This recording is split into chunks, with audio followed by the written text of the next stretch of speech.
This is the nature of things. Ladies and gentlemen, you are not in Kansas anymore. You are on Pandora. We have an indigenous population called the Na'vi.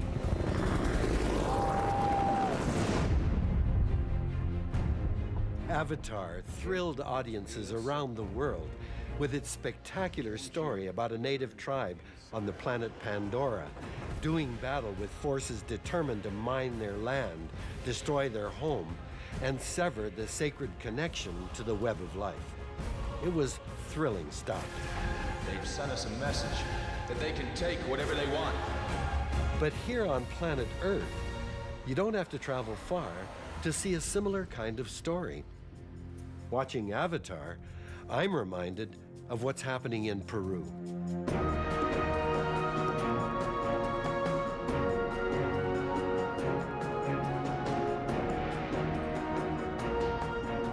The Peruvian Amazon, one of the most biologically diverse regions on Earth. The great Amazon River itself is born here, and the immense forest it nourishes covers nearly 2/3 of the country. But Peru is in the midst of a great resource boom, and according to recent studies, in just 10 years, nearly half of the rainforest may be past the point of no return if current rates of deforestation continue. As resource revenues fill state coffers, not even official protected areas are safe. In the south, a nature reserve has become a massive oil block, and in the north, the site proposed for a national park could soon be a gold mine.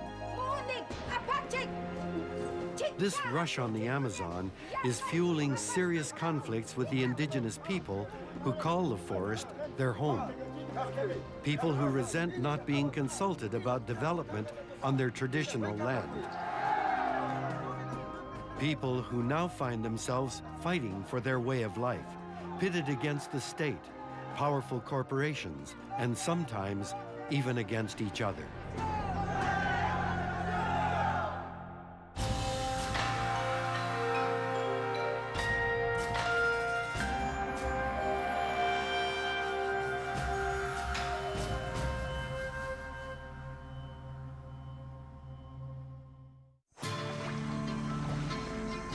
Near where the Andes meets the Amazon in northern Peru live the Awajún and the Wampis peoples. They have lived here under the shadow of the Cordillera del Condor Mountains for thousands of years. A proud warrior nation, the original head shrinkers. Their history has been marked by continual invasions and attempts at domination, but neither the Incas nor the Spanish could do it. To their eyes, that history of invasion continues today. In January 2009, the Awajún and Wampis detained 6 people found entering their community without authorization. They were surrounded and brought to this hall. Querían castigar en el pleno, pero yo dije, no, señores, hay que respetarlos. Esas son personas empleados, sus funcionarios se encuentran en Lima, otros en Canadá, entonces vamos a conversar. The Awajún wanted some answers. La gente todos los días aquí reunidos, debatiendo el problema, por qué ellos ingresan, por qué ellos no nos hacen caso, por qué a nosotros nos ven como personas que no tenemos derechos. After 5 days, the men were released. They were working with Minera Afrodita, a Peruvian mining company with close ties to Canadian mining company Dorado Resources of Vancouver.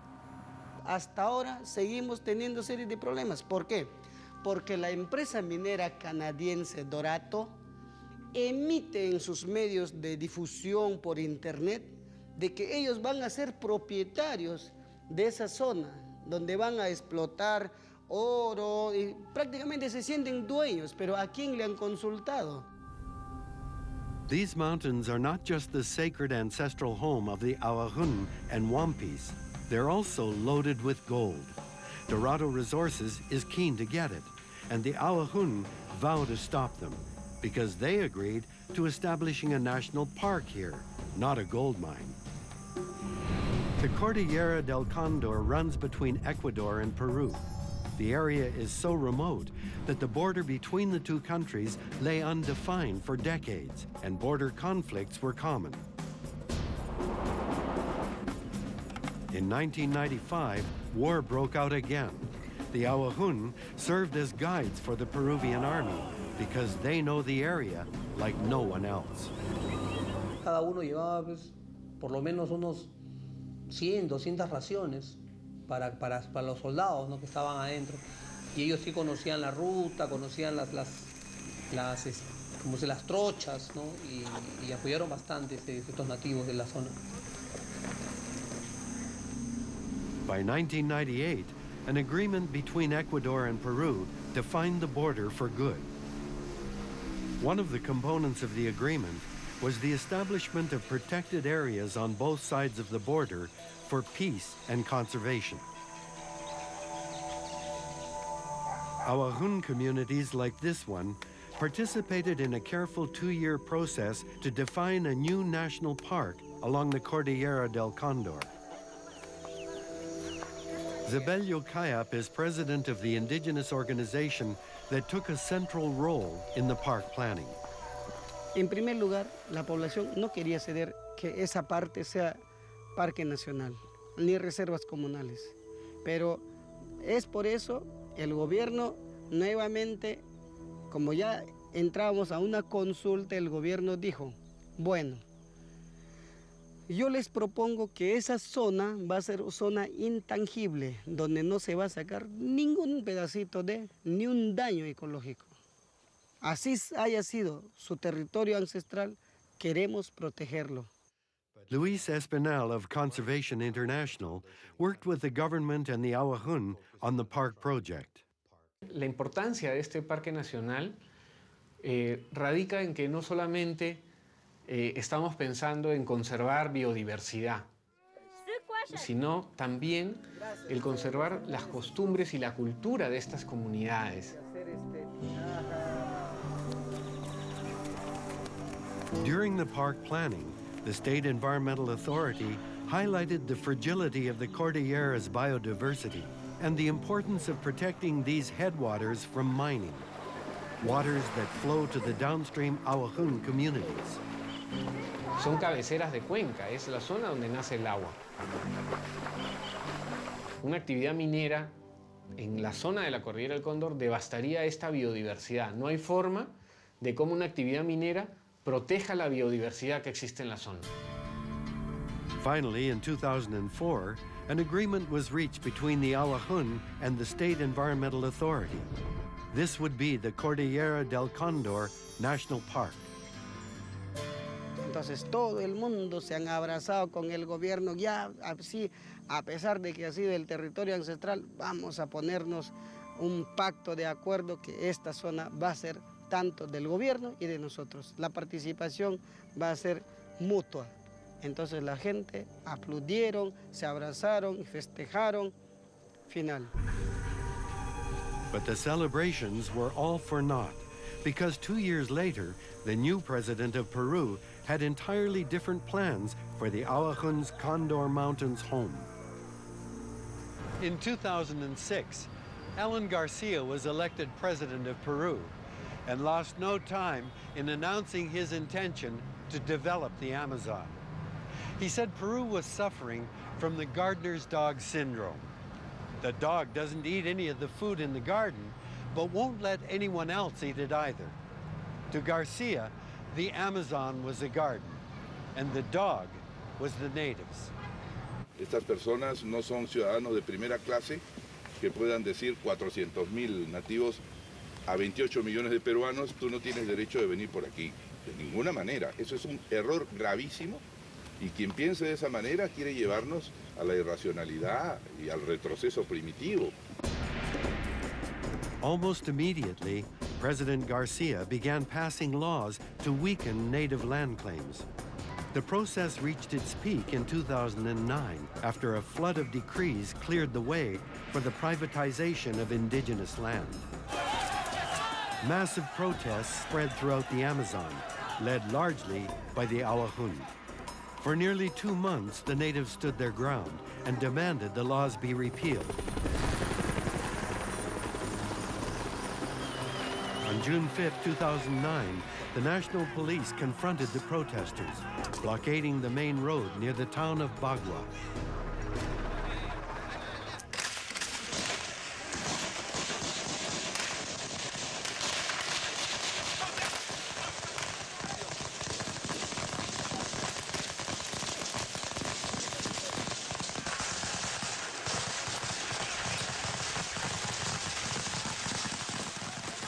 "34 people died that day, policemen and protesters. More than 200 were injured."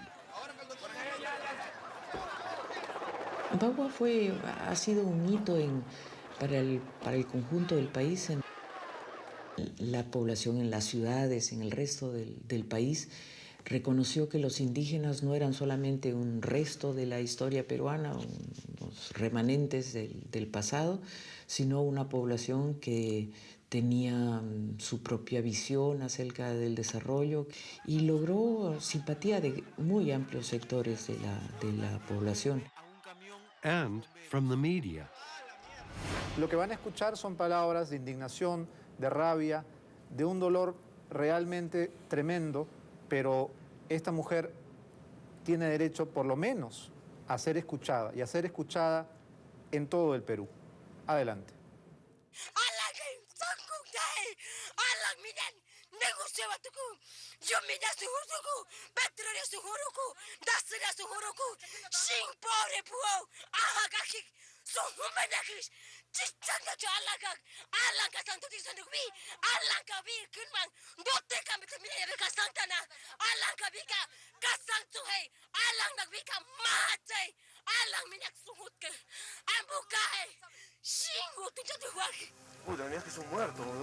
Peruvians, surprised by the eruption of native anger at Bagua, had been unaware of the long history of resentment building up over mistreatment and broken promises.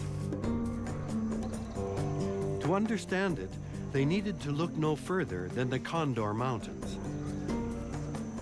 Nosotros, como pueblos indígenas de aquí del CENEPA, hemos pensado que el gobierno, ese conflicto que se generaba era por la defensa territorial. Pero imagínate, al fin y al cabo, ha sido todo por el interés de proteger las transnacionales como las empresas mineras. The Awajún now find themselves fighting Dorado Resources, a Canadian mining company that has the right to acquire 1,000 square kilometers of land in exactly the area where the Awajún agreed to establish a national park.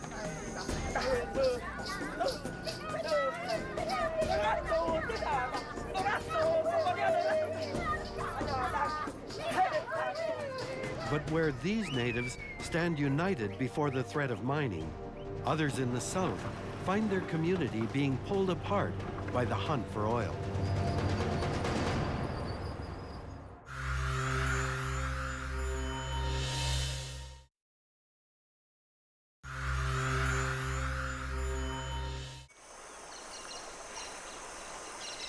A relentless search for new sources of oil is having a profound effect on native communities throughout the Amazon.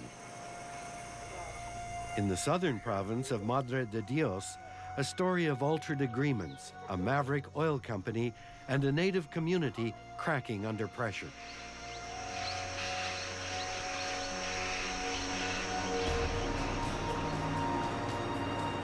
This is the Madre de Dios River, running through the southern part of the Amazon basin.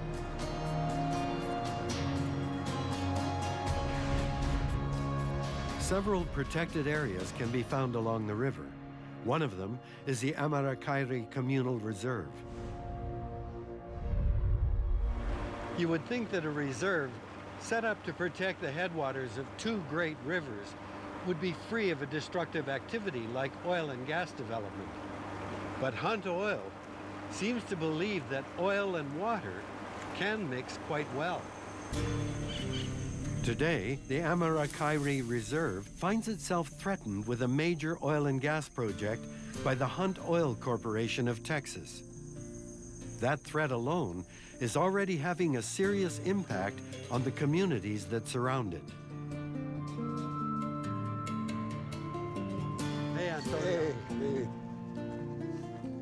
Antonio Guerrero, an area biologist, is taking me to ground zero in the fight against oil development in the reserve, the native community of Shintuya. Driving east, we are here. Yes. In Cusco, going to go to Shintuya. And is that going to be like this? It's going to be kind of a snake up in the mountain. Well, that sounds good. Let's go. From Cusco, it's a 10-hour journey by car over the Andes and down into the Amazon. We have not. In 2002, the natives of the Madre de Dios River reached the end of a long struggle. For over 10 years, they had fought to establish the Amarakairi Communal Reserve. Illegal logging and mining were destroying their traditional territory, and the reserve was one way to put a stop to it. They took their fight to the streets to have the area protected, and finally, the reserve was a reality. The reserve was designated so that the area would be off-limits to any extractive activity. Not even the natives themselves could log or mine there. But much like the Awahun in the north, 4 years later, the natives found that the reserve was suddenly not as protected as they had thought. A highly contested change to the reserve management plan opened the door for the Peruvian government to lease Block 76 to the Hunt Oil Corporation. And Block 76 engulfs nearly the entire reserve. So this sign marks the beginning of the reserve then? Yes, this is the southwestern edge of the reserve. They depend on the rivers to fish. They depend on the forest to provide them food, medicines. So this is a sacred territory for them, the Amarakairi Reserve. In Shintuya, I meet Victoria Coresepa Dreva, a villager who remembers well the ideals behind the struggle for the reserve. Hemos pasado hambre, frío para conseguir nuestra reserva, pensando en el futuro de nuestros hijos, pero con lo que ha aparecido con la empresa transnacional, la empresa petrolera, con eso ha ensuciado las mentes. The story of a resource rush is a familiar one to these people. This river, for centuries, has brought people into their territory in search of riches to plunder. Spanish conquistadors wanted their gold, Christian missionaries wanted their souls, and rubber barons wanted their land and trees. It's no wonder they feel under siege. Permanent contact with the Harakumbut natives of Shintuya began only 60 years ago with devastating results. Companies came to look for oil soon after. While the exploratory work left little of tangible benefit, their impact on Shintuya lives on. El impacto social acá ha habido ya. Acá incluso hay niños fruto de ese impacto social. No hay niños que han quedado acá, madres solteras o madres abandonadas. Entonces sabemos eso de que eso va a suceder. Hunt Oil may not be the first to explore in the area, but they may be the first to make enough profit to stay. Ray Hunt is the president of Hunt Oil, a privately held operation with a reputation as a low-cost operator. Whether it's Yemen, war-torn Iraq, or Peru, the company has made its fortune by going and succeeding where other oil companies won't venture. It's a winning tradition the family business has every intention of upholding with Block 76. To people like Bill Powers, an engineer who advises communities in Peru on oil and gas projects, Hunt's strategy is simple: divide and conquer. What's happening is subcontractors to Hunt are going into the villages and making offers to people in those villages, looking for people who are, for whatever reason, attracted to a cash economy and the goods that you can buy in that cash economy, looking for the weak spots. Where can we co-opt these people? Not everyone buys into it, but the future they paint is seductive. Que va a haber desarrollo, progreso. Ya no piensen comer vuestro animal. Peces de río, van a comer pollo, vaca. Ya no caminen en suelo, van a caminar en cemento. Vuestros hijos van a ir a otros países a estudiar. Eso fue las versiones. Villages now have fractured families, fractured clans, a level of internal tension that they've never known before as their individuals are picked off and co-opted. That's one of the biggest tragedies, in addition to grinding up the land. This divisive strategy is also affecting FENIMAD, the area's native federation. Entre nosotros queremos pelear, ¿no? Entre nosotros nos estamos mirando como enemigos. El enemigo es el gobierno, el enemigo es la petrolera. No es fácil. FENIMAD led the original fight to establish the reserve and now aims to represent all the affected Amarakairi communities. But in 2009, Hunt split the federation by negotiating directly with the community of Shintuya for permission to conduct tests for oil and gas. The vote in Shintuya sharply divided the villagers, but the pro-oil forces won out. And Hunt went to work. And this was just to explore for oil and gas. For it, Hunt gave Shintuya $30,000. The question of what to do with the money again divided the villagers. Some wanted to use it for a common good. Yo, por ejemplo, le decía, oye, ¿por qué no podemos pensar implementar la postamédica, que no tenemos suficiente medicamento para nuestra salud? But in the end, the money was split up individually by family. Cecilia Carecci originally supported Hunt Oil's entrance to their territory, happy with the jobs on offer, but not anymore. Les pagó poco a nuestros jóvenes, 1,030 soles nada más, y eso es poco dinero, porque el trabajo que ellos han hecho es muy duro, no es suave. Es por eso yo, viendo la realidad, no, yo ahora, por eso digo yo, no a la petrolera, porque eso es un engaño. No, si ahora nos están haciendo así, más adelante nos van a seguir engañando más. Despite repeated requests, Hunt Oil refused to be interviewed for this program. The company has finished its seismic testing and is now analyzing the results. If it proceeds, the next phase would look very different from what the Amarakairi natives have seen so far.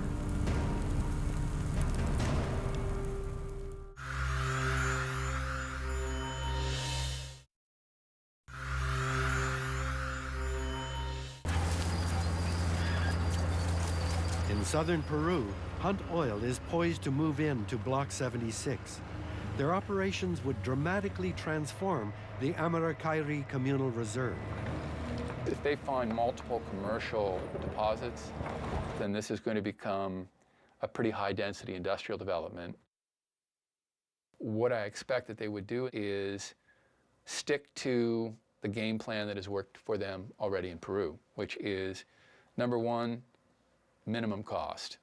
However we do this, it's going to be the least cost approach. We're under no pressure to do it any other way. Shintuya, which is on the edge of Block 76, would probably serve as Hunt's primary operations center. There would be roads that connect out to the drilling platforms and the production and processing areas, and there would be hundreds of workers living there. constant flow of helicopters and aircraft as the workers rotate in and out of the area. And then at some point, a pipeline right away. Block 76 is really a classic example of all that is wrong with this current breakneck concessioning process that is happening in Peru. While some in the village believe oil development will bring benefits, others aim to maintain their traditional ways. Mateo Hica's family and friends gather together for a fishing trip using barbasco, a vine that produces a natural fish toxin. Forced to the surface for air, the fish become easy prey. After a time, fish that are not captured may come back to life. But in this pool, chosen as part of a cycle of rotating areas, everyone has ample time to gather their dinner. In traditional Harakmut culture, there are two worlds. There's the forest world and the river world. When an Harakmut dies, that person has two souls, one of which goes into a water animal and the other into a forest animal. And so the respect for those animals is that they believe that those animals contain the souls of their deceased kinsmen. So there's a great deal of identification with the flora and the fauna of the forest. For Mateo's family and friends, this traditional way of life is now very much at risk. But for other native peoples nearby, the stakes are even higher. Throughout the Amazon, and not far from Block 76, there are areas set aside to protect the uncontacted, native peoples who still live as they have for thousands of years. Proposed oil and gas blocks in Peru overlap 4 out of 5 of these reserves, in essence, forcing contact upon people who reject our world entirely. President Garcia has said that these uncontacted natives are an invention of environmentalists to block development. But photographic evidence emerged in 2008, taken during a survey of the Peru-Brazil border. While they fight their own battles to keep hunt oil out of their reserve, FENIMAD has also vowed to fight for their uncontacted brothers and sisters. Por la experiencia que hemos vivido, ¿no? De tantos traumas, de tantos aniquilamientos de otro pueblo, ellos también necesitan protección, protegidos, garantizados sus tierras, y no pase como nos han pasado a nosotros. Much of the frustration in Shintuya has to do with the feeling that the reserve is not helping them meet their economic needs. De la reserva no podemos nada talar ni un árbol, ni hacer chacos porque es prohibido. Por eso nosotros no nos beneficiamos nada de ahí, prácticamente nada. Even though hunt oil can exploit it for oil and gas, the Amarakairi Reserve is supposed to be a conservation area. Under that designation, one economic possibility for the reserve is ecotourism. But as I travel north from Shintuya, I find that Hunt Oil's project threatens ecotourism too. Marianne van Vlardingen is a Dutch biologist and the owner of Pantiakoya Lodge. In the time that they were doing the seismic work, they actually made some lines that went behind our land, and so they had helicopters fly over, like 6 helicopters. We have lots of monkeys in this area. Oh, really? And basically it's impossible to see monkeys at that time. The problem is that basically legally I have no way to defend myself because they're not going to get on my land. It will just all be around it. In order to protect her business, Marianne has joined with FENIMAD in seeking a court injunction against hunt oil activity. And so now we do have 3 lawsuits. And unfortunately, it takes a long time, before we get any results.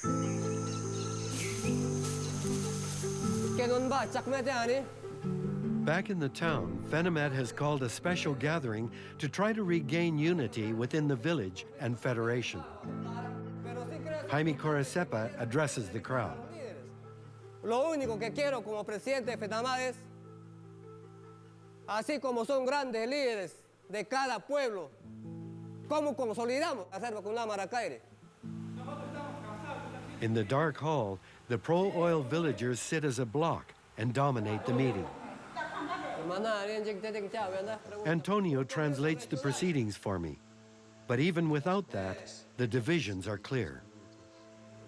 For many, the lack of government investment in the community makes a business deal with Hunt Oil hard to refuse.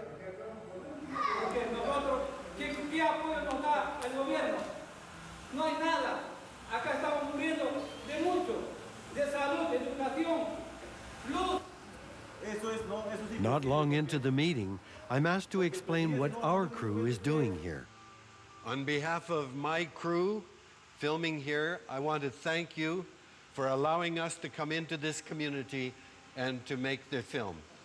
And I would like to take your story and tell it to the world. So thank you very much for this opportunity. But our presence is met with suspicion by the pro-oil bloc and the village president, who makes a surprising announcement.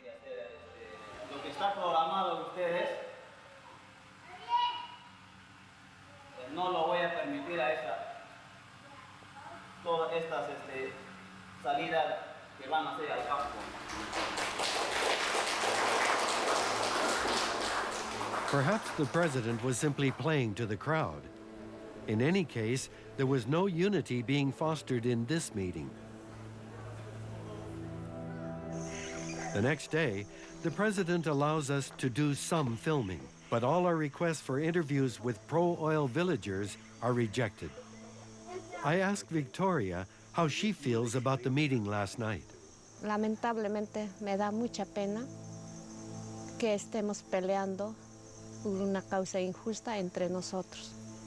De eso es lo que ahora es un problema, porque nos están enfrentándonos, haciendo divisiones, familias, hermanos. Y eso es una pena para nosotros, mirándonos entre Jarakmutma. Antes hemos vivido tranquilos, felices, pero ahora el dinero, poder económico, quiere ensuciar nuestro pueblo indígena. Divide and conquer is taking its toll. But back in the north, the battle lines are drawn clearly.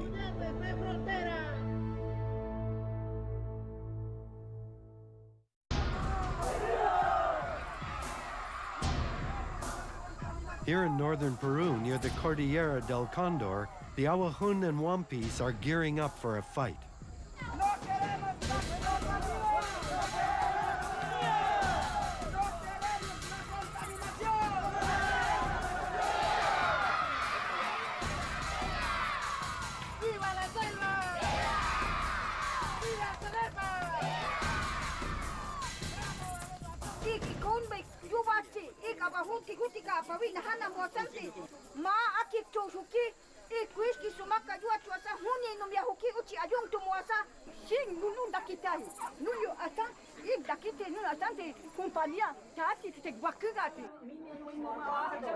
In the village hall, the women serve masato, a drink made from fermented yuca. The ceremonies may be age-old, but their content reflects the threats the Awajún feel today.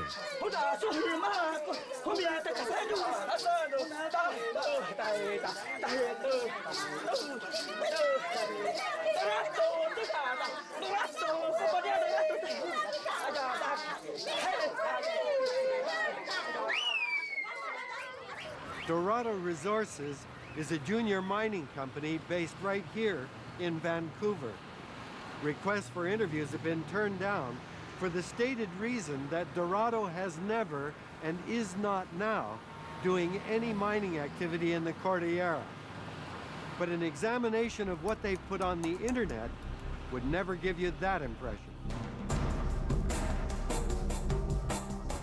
Dorado is a Canadian publicly listed company focused on primarily gold exploration in the Cordillera del Condor belt in northern Peru. We've drilled 13 holes on that project right now. We've turned in some spectacular results. We're excited about this because I think using modern exploration techniques, we can unlock the potential of the Peruvian side of this belt. Despite their talk of drilling, they told us that Minera Afrodita of Peru owns the concession and is doing all the work. But when the time is right, Dorado Resources can buy that company 100%. Jorge Bedoya is president of Minera Afrodita. La relación entre Dorado en Canadá y Minera Afrodita. Si se puede explicar un poco. Lo que tenemos los accionistas de Afrodita es un contrato firmado con la empresa Dorado en donde el nombre del contrato es una opción de venta de las acciones. But according to the Awajún, no company should be able to own this land because this whole area should be a national park. El gobierno nos está engañando, la empresa minera también nos está engañando, está violando los derechos y a la vez el gobierno nos está engañando. The Awajún had an agreement for the creation of the Cordillera del Condor National Park. In Rena, the state environmental authority had ruled that no mining could take place in the area. But the Awajún say high-level pressure at a meeting in this building with key members of the government and Jorge Bedoya himself led in Rena to suddenly reverse its decision and allow mining. Bedoya's presence did not go unnoticed. La propia INRENA le parecía muy extraña la situación, la presencia de un particular con intereses. Incluso se llega a decir cómo un particular está definiendo la política ambiental, la política fronteriza y de defensa. Minera Afrodita claims the meeting was held to clarify a matter of jurisdiction. Los derechos de Minera Afrodita estaban antes de la creación de ningún área natural protegida. And that it allowed Afrodita to answer some of INRENA's concerns. INRENA dijo, ya no tenemos más observaciones al proyecto de Afrodita. No creo que nadie sea tan inocente como para creer que eso no fue producto de una presión al más alto nivel. Certainly, Minera Afrodita has some friends in high places. Carlos Bayón, general manager, helped write President Garcia's election mining policy. When the government finally announced the creation of the Condor National Park, it was shrunk in half. And the other half, 800,000 hectares, was now open for business. Al día siguiente de creada el área protegida, se establecen diferentes petitorios mineros, exactamente siguiendo los mismos límites de lo que iba a ser el área protegida. Entonces fue un hecho que nosotros nos sorprendió muchísimo porque reconocimos en ese momento cuáles habían sido los intereses que habían llevado al gobierno peruano a crear un área protegida recortada. ¿Cuándo el pueblo ha dicho que el parque se recortaba?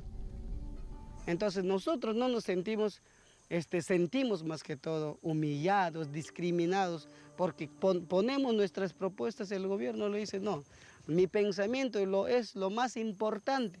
Y de los pueblos indígenas no son importantes. 3 months after President Garcia cut the park in half, he came out with his infamous gardener's dog statement. But the Awajún are not easily dismissed, and they're fighting back, educating themselves about treaties and their right to consultation. Tratados son normas de primer nivel, los cuales no pueden ser contradichos por normas de inferior jerarquía.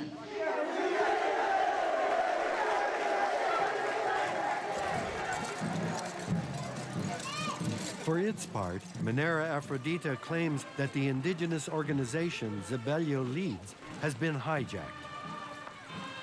What happened?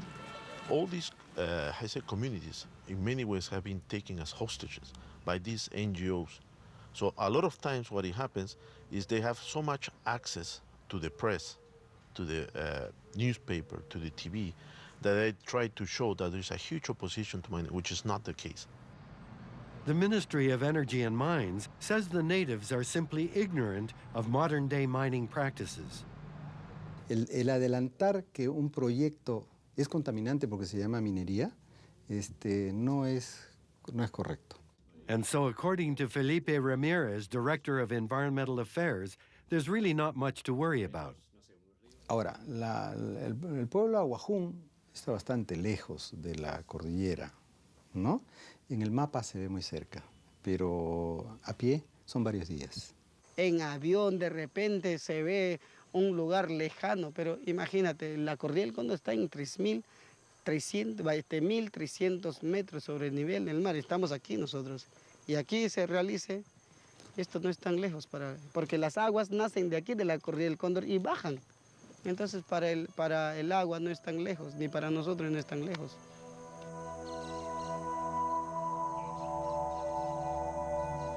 For the Awahun and Wampis, a river or a mountain is never just a river or mountain.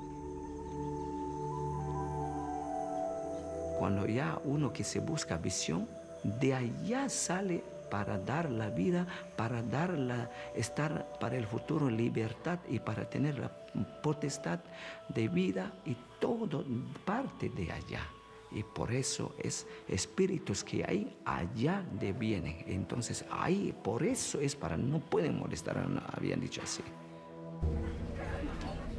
Despite the opposition of the Awahun and Wampis and clear risk to the region's water resources, the Peruvian Ministry of Energy and Mines approved Afrodita's environmental impact statement in December 2009. In all of this, Afrodita claims it is only trying to help the Awahun have a better life. Nuestra posición es de diálogo, de conversar, de incorporar sus temas, de ayudarlos en sus luchas. Sus luchas son nuestras luchas, no son otras. No estamos confrontados, estamos en el mismo camino. At the end, what we're trying to do is develop the area. We think by exploiting, doing the development of the resources, you could actually be able to bring development. That's the aim, and that's what we're aiming for. Según el gobierno y las empresas mineras y petroleras dicen que vamos a promover el desarrollo. ¿El desarrollo qué cosa? Esas promociones que ellos dicen que es el desarrollo, para nosotros no es un desarrollo.